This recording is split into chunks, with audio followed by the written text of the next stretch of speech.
Welcome to Common Sense Care, parenting your gender-confused child with truth and love. So-called affirmative care is the gender industry's one-size-fits-all answer for any and all children and youth who struggle with their identity. In no other area of medicine, psychology, or education is one treatment plan assigned to every person. At Partners for Ethical Care, we believe that each child is an individual and should be treated that way and given the care and support that's most appropriate for him or her.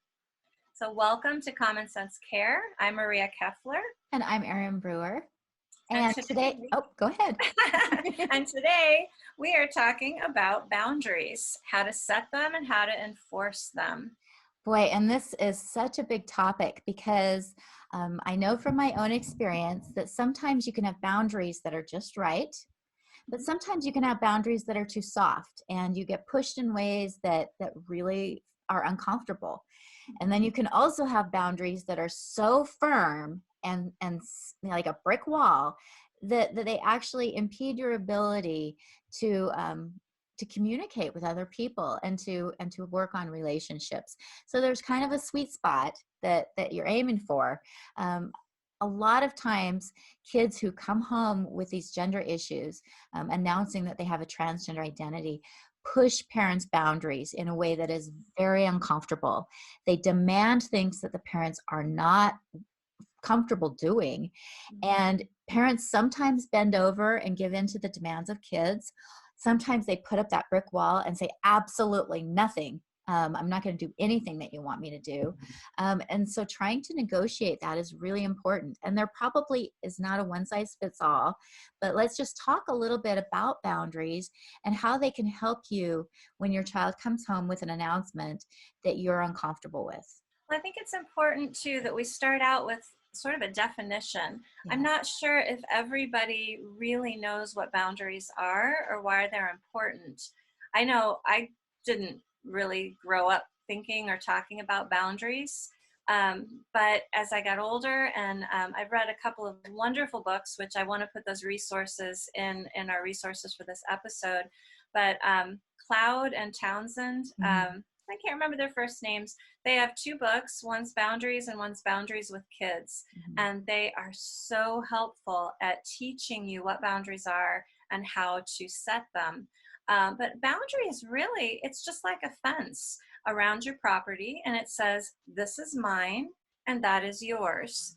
Here is where my stuff and myself ends and where your self and your stuff begins. There can be boundaries around any number of aspects of your life. You can have time boundaries, how much time you will give to something. You can have property boundaries. How much are you willing to loan your things out, share things? You can have emotional boundaries. How much emotional energy do I have to give to somebody else's problems? And figuring those things out is very personal. But what I have found is as you establish boundaries, you have so much more freedom. I personally come from a background of being a people pleaser. I wanted to make everybody happy. And if somebody asked me for something, I would bend over backwards to give it because I thought if they're asking, they really need it. And I want to give that to them. But I came to a place in my life where I found that I was really being a doormat. And what I had hoped for was that if I gave what other people asked of me, when I asked for something, they would give what I needed. And I wasn't always finding that to be the facts. Yeah. And I actually had a boundaries coach for a while, a good friend of mine who has really firm boundaries. And I told her, I'm like, I don't know how to say no. I don't know how to put a boundary down. And I would actually call her. If somebody asked me for something, somebody emailed me and said, can you do this for me? And I really didn't want to do it. And I called my friend. I'm like, this person asked me to do this and I don't want to do it. And my friend said, oh, that's ridiculous. No, that's not something you need to spend your time on. How do I say no? And she said, you just write back and say, I'm sorry, that's not going to work for me. I can't do that. Really? Just that easy? Say that. I can say that. Yes, you can. And it gives you an incredible amount of freedom when you learn how to start setting those boundaries. because you know how much you have to give, you know how far you're willing to go. And I've also found people respect your time, your energy, and your resources much more when you respect them too. And one of the things about boundaries that your friend touched on that I think is important is some people will say like, "Oh, well, I'd really like to, but I'm busy," or "I just have too much to do. I'd really like to, but," and I think one of the things about really good boundaries is that you don't have to make these excuses. You get to Yeah. just say no. I that's not something I'm going to do, and that's okay. It's okay just to say no. One of the things that's happening with the transgender movement is they're really pushing people's boundaries, Mhm. not just parents' boundaries, but social boundaries. They're insisting that people address them in a certain way and treat them a certain way. And actually, they're pushing into spaces that typically have boundaries around them, such as safe spaces for women, locker rooms, bathrooms, overnight accommodations, prisons, these spaces that have typically had very clear boundaries about who gets to go in them. The transgender movement is trying to break those down and telling us that we're not okay if we want to stand up for those boundaries. And I think that's probably the hardest thing about setting up boundaries is having people say, well, you're mean or you're hateful or you're not a nice person if you stand up for your boundaries. Yeah, that's true. And that's a really good point about how the gender industry is trying to break down boundaries. Boundaries are healthy things. Boundaries are there for protection, for the person inside the boundary and also to some extent for the person outside the boundary. When it comes into your own house and it's your own child who's demanding a new name, they're rejecting the name that you as a parent gave them. And that's a painful thing because moms and dads, when you're pregnant, usually spend a lot of time working on what are we going to name this child? Lots of names, family names, they have meaning. Uh, they're not chosen willy nilly. Mhm. Historically, that is a parent's right and privilege to give their child a name. Well, one of the really hurtful things about the gender ideology is that child is really telling the parents, I reject that. I reject not only who I am, my physical body, but I reject you as having the authority to name me. And I hear people say, well, it's just a name. Why is that a big deal? But words are important and family relationships are important. And I really see that particular boundary of rejecting the name that the parents gave you as a really hurtful way of saying, I reject you, I reject your authority. Mhm. And I think the other boundary that parents really run into is with pronouns, that kids will come home and they'll insist that their parents address them by the wrong pronouns. And kids can be incredibly rude and insistent that parents and others use the pronouns that they want. And if a parent doesn't do that, the child can be really disrespectful to that parent. And again, that's another boundary that I hear parents say, I love my child so much and I don't want this conflict, but this is a boundary for me. I'm not willing to lie about my child's pronouns. Yeah. I know one set of parents who they're faith-based, they're Christian parents, and they said to their child, you know what? My faith does not allow me to believe that you can have a different internal, your brain can be a different gender than your body. I don't believe that because of my faith. And so you are asking me to do something that I believe God says is wrong. So I have to either choose to offend you or to offend God. And Mm. I'm afraid with that calculus, I'm going to have to offend you rather than offending God. I thought that was such an interesting Yeah. take. Well, and I've heard other parents who aren't religious say, science is really important to me, and you are asking me to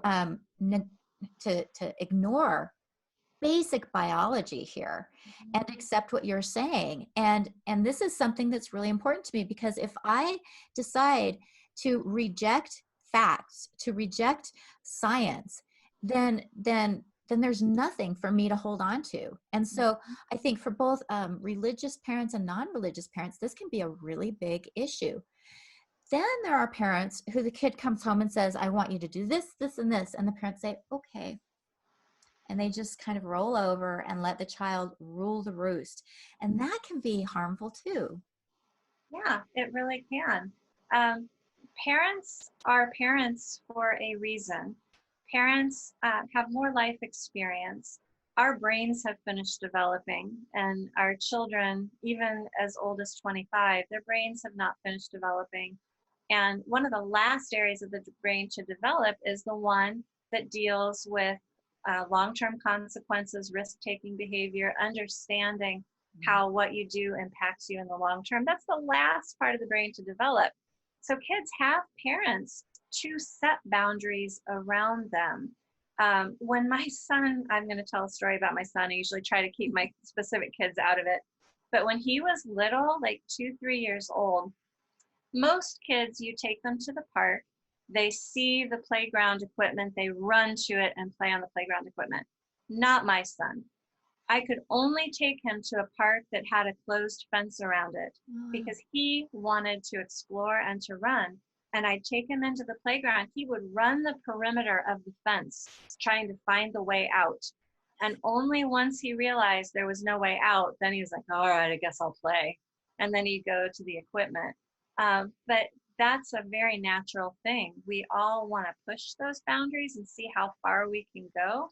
But we know that boundaries are there to keep kids safe. And as parents, we should not be abdicating our responsibility to protect our kids just to keep some tenuous sense of peace in the house.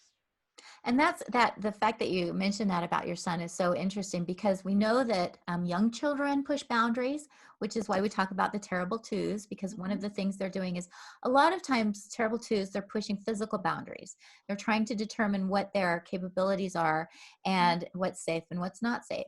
And the other time is during adolescence, where they start pushing boundaries because they're growing up. They know they're going to have to go out there in the world, and they're trying to figure out how to interact in the world with, in a way that makes sense to them. And they will push and push and push, and they need something to push back on, because if there isn't something to push against, then they just keep going. And actually that's how my childhood was. I grew up in a home where there were no boundaries, and I look back on it and I think, what the heck? I mean, at one point I woke up, I was a teenager, there were cigarettes in the ashtray, there was booze in the room, and there was a boy who was sleeping over, and that was all okay with my parents, because there were no boundaries. And kids need those boundaries because they'll just keep pushing and pushing and pushing till they come upon something. So as hard as it is to have those boundaries and to have that push, the children pushing against it and having to push back, they're really important. Yeah, parenting is not for cowards. Parenting is not for the lazy. It's hard work. And especially, I think those are two of the most difficult times when you're parenting is toddlerhood and adolescence. And I heard somebody say once, and I think after raising 3 kids into the teen years, I think it's true, who your child was as a toddler comes back when they're a teenager. They're basically just toddlers with better vocabularies. Well, and more opportunities. The stakes are much higher in a lot of cases, because they do need a certain amount of freedom. You can't be a helicopter parent who doesn't let your kid do anything because you're worried that they might get hurt. So you have to, as a parent, let them go out there into the world. But then as you talked about in one of the episodes, your home is the den. It's the safe place.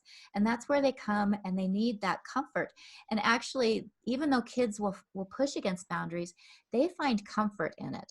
Especially kids who have special needs, autism, who have mental health issues, or under other underlying conditions that often motivate this development of a trans identity. Those kids especially need a safe place where they know what the rules are and where they know that you're going to enforce those rules. That's actually very comforting to these kids.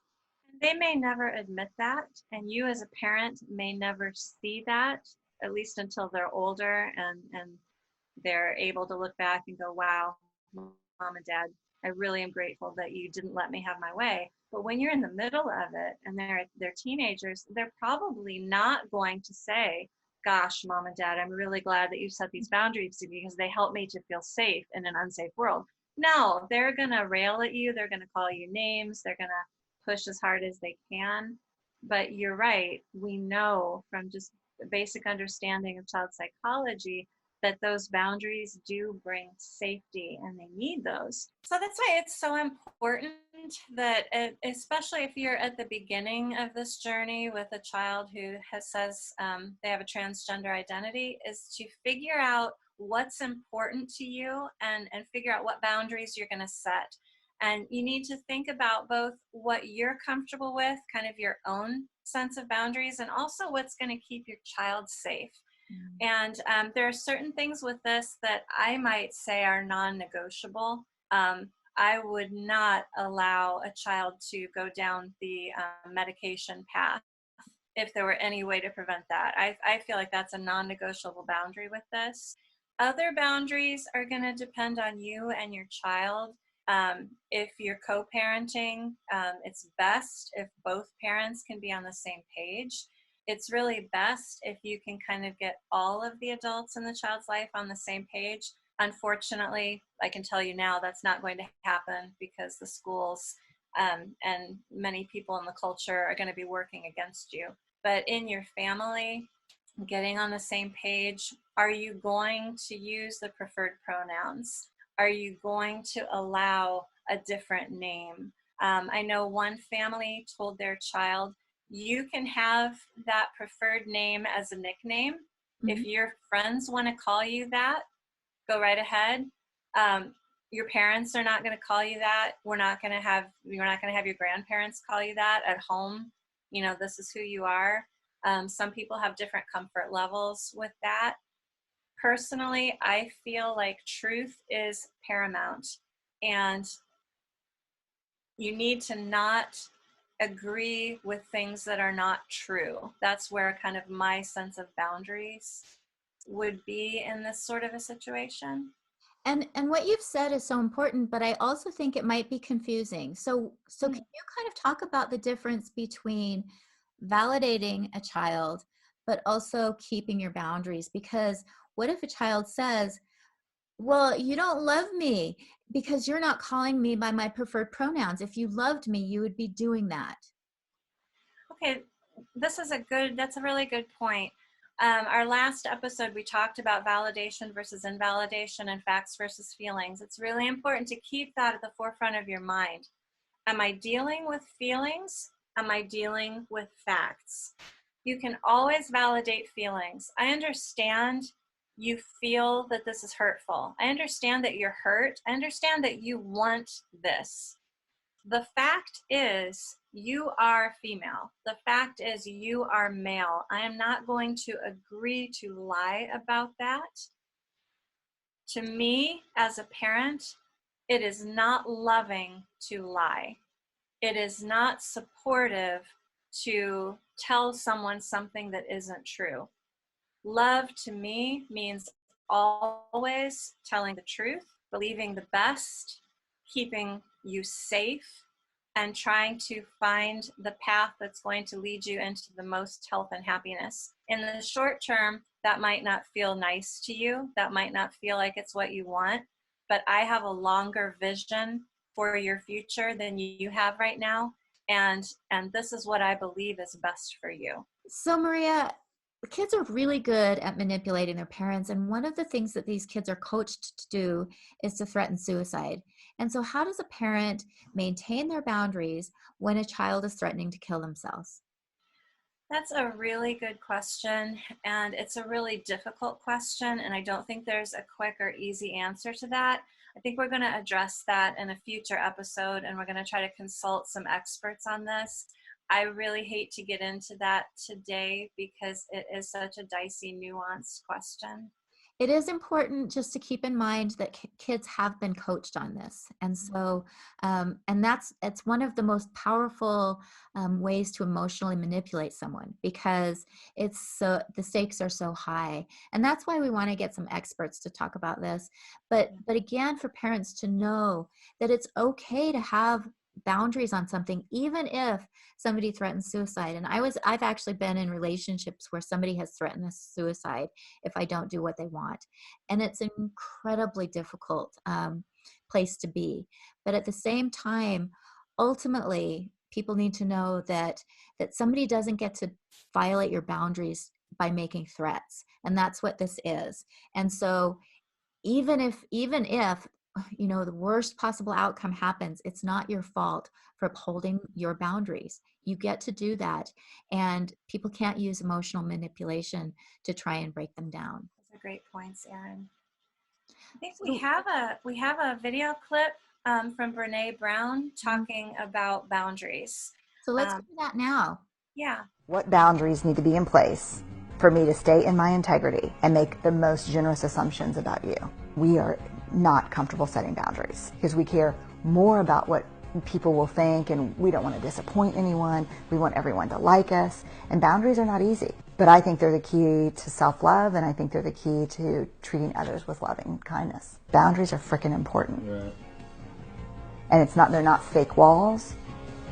They're not separation. Boundaries are not division. They're respect. Interesting excerpt from Brene Brown.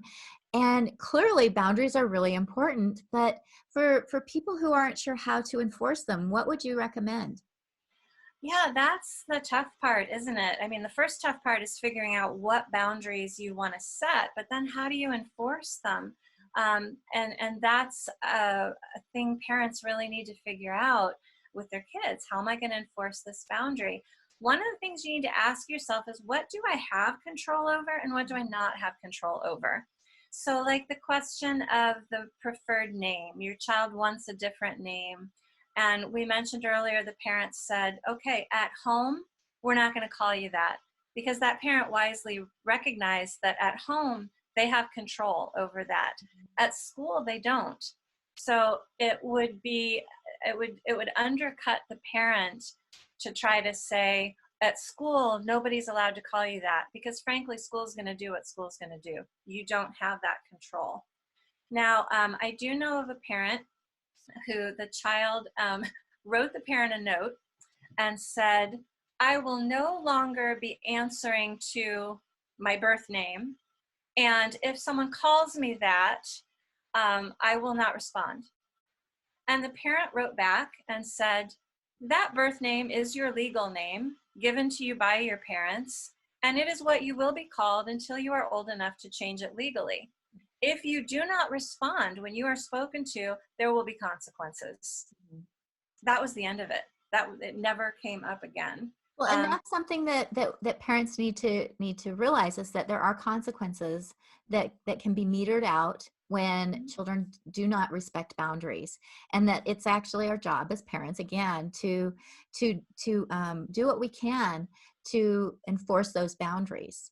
Yeah. And consequences are a really good one. And it is, there are cases where my boundaries have been pushed by my kids, and I've had to, sometimes you have to be really creative. Like, how am I gonna enforce this? And a child might dig their heels in. I mean, in the case that you read, the child didn't bring it up again, but there might be a child who digs their heel in and just refuses to respond when a parent addresses them by that name, in an attempt to manipulate the parents.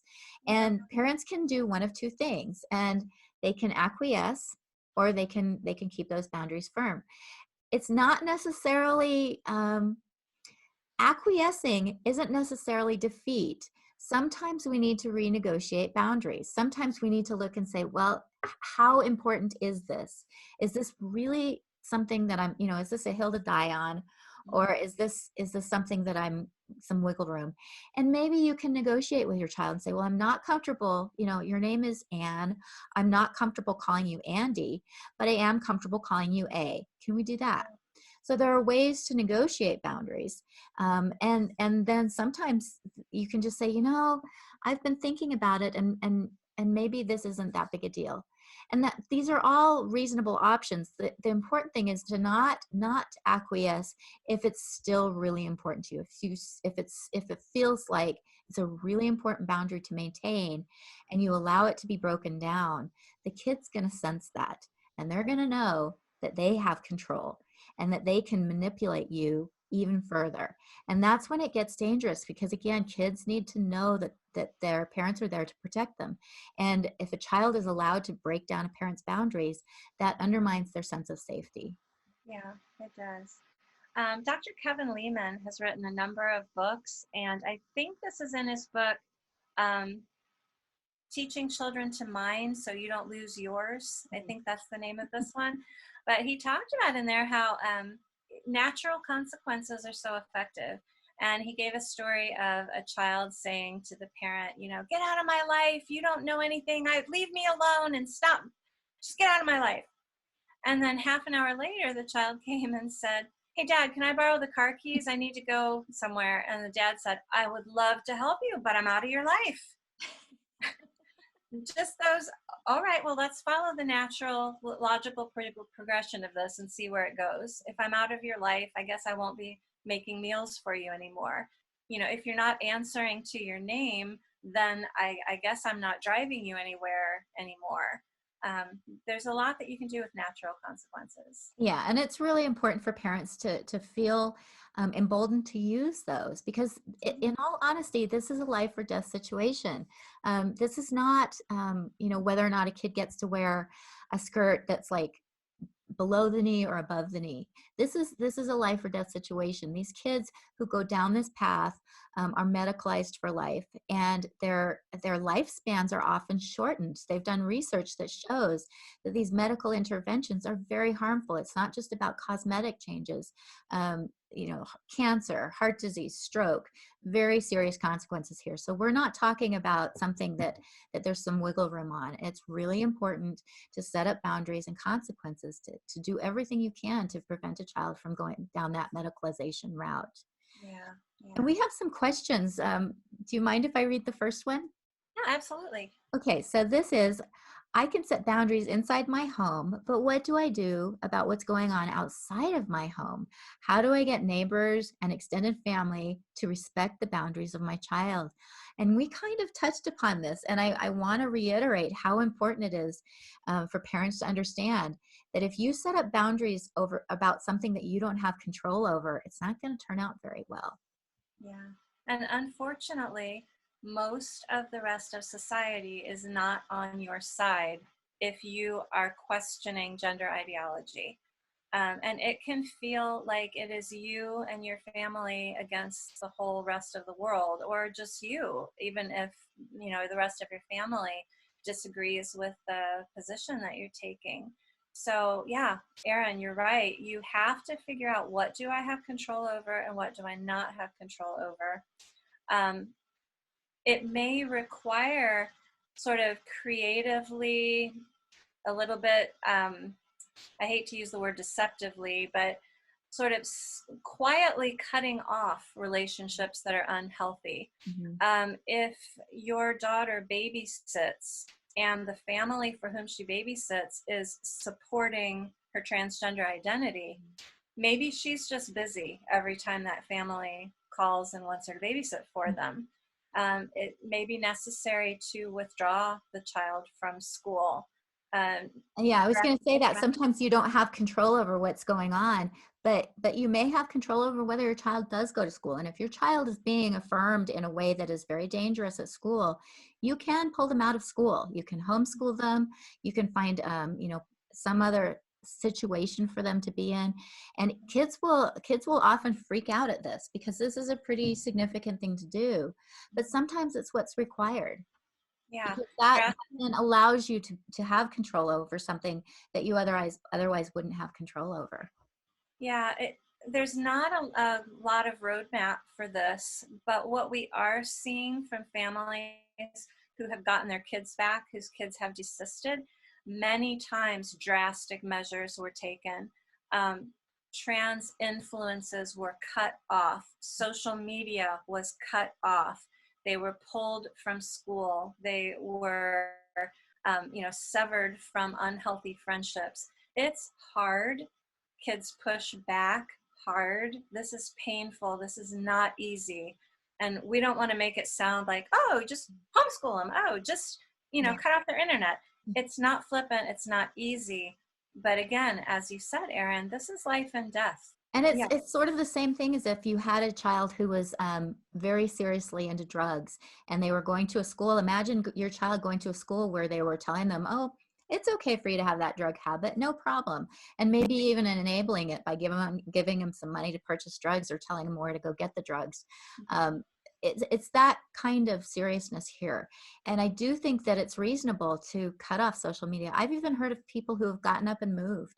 And these, again, they might sound like radical steps, but this really is life and death. This really is about the health and wellness of your child for the rest of your life. And the potential is for damage is huge. And it can be really, really hard homeschooling a kid. I actually pulled my son out of middle school because it was a very different situation, but he was having a lot of difficulties. And I pulled him out for a couple of years and homeschooled him, something I never thought I would do. I was always, 100% into public education. But what I realized is that when I send my kid out the door to school, I don't have any control anymore. When he's in my home, I start to have control again. And we have control over social media. We can turn the internet off. And sometimes that's horribly hard on parents. But that might be what it takes to just stop having internet in your home for a while. And these kind of radical steps often help a lot. It's a lot like deprogramming somebody who's been in a cult. There are a lot of parallels to cults with the gender ideology, and I think we're going to do an episode on that in the future as well. Deprogramming is the right word. That's what a lot of parents are looking at it as, is we need to deprogram our kids. And I want to highlight another danger that they're facing at school. This horrified me, but I was at a school board meeting in my district, and there was a teacher there from a neighboring district. And he is very much on board with the gender ideology. He runs a GSA club. He's active in local and even national activism. And I was talking with him, and he said, I shouldn't tell you this because we're not supposed to do this. But if I find out that a kid has unsupportive parents at home and doesn't feel safe, I help that kid find a new place to live and find money to live on. Wow. So enabling he helps them the to kid become a runaway. He Wow. helps the kid become a runaway. Which and we is know incredibly scary. Yeah, because the statistics for runaways is not good. It's not good because, first of all, they lose contact with the people who love them the most. And that they're very vulnerable. They become incredibly vulnerable. And so, and the other thing that I've heard is I've actually heard of people in schools calling protective services on parents who aren't affirming. So sometimes pulling a kid out of that school is important both for the child, but also for for keeping your family together, because there are starting to be cases where where parents are losing custody for not affirming children. So this, again, the stakes are really high here, and it might mean completely rethinking your entire life. But it's worth it. Your kids are worth it. I think we have one more question. Do we have time for that? Uh-huh. A parent wrote, my child is a young adult home from college. He will not respect any of the rules of our house. He's too big to discipline. So how do I enforce my boundaries with him? You have older kids. Your kids are older than mine. So I'm going to throw this one to you. Yeah, and that is probably a physical boundary that needs to be reinforced. As hard as this can be for parents, if, once a child is an adult, if they come in and are disrespectful to you and will not maintain your boundaries, it's okay to say, you're not allowed in my house. And that's a horribly difficult thing to say. As a parent, it's painful to say, I love you, but you're not allowed to come and visit until you can be respectful. But that might be what you have to say, and to make sure you say it with love. And because you do have to protect that physical space, and it can have implications for younger siblings. If you allow an adult child to come home who's being very disrespectful and disruptive, that's really difficult for younger siblings. And it can also have complications for marriages. These can be really destructive. So I think it's okay to say, I love you, but until you're ready to be respectful and not disruptive, you need to find somewhere else to stay. Yeah. And I appreciate what you said about the effect that this can have on younger siblings. I know we keep saying this, but we're going to do an episode on that in the future. because there are some really specific and unusual things that happen among sibling relationships when a child comes home and claims to be changing gender, that parents really need to watch for and be aware of. So we're going to address that in the future. Good.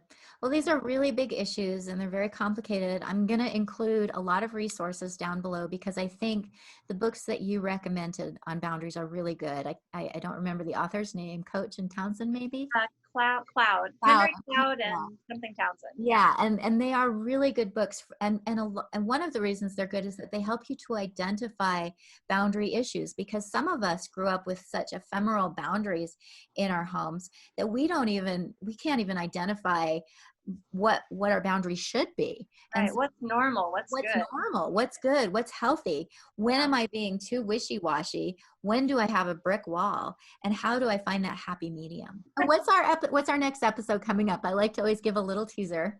Next week, we are going to talk about parent support, getting help for yourself and avoiding harm.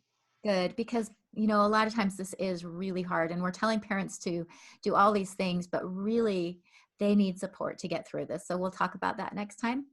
Great. We'll see you then. All right. We are not doctors or therapists.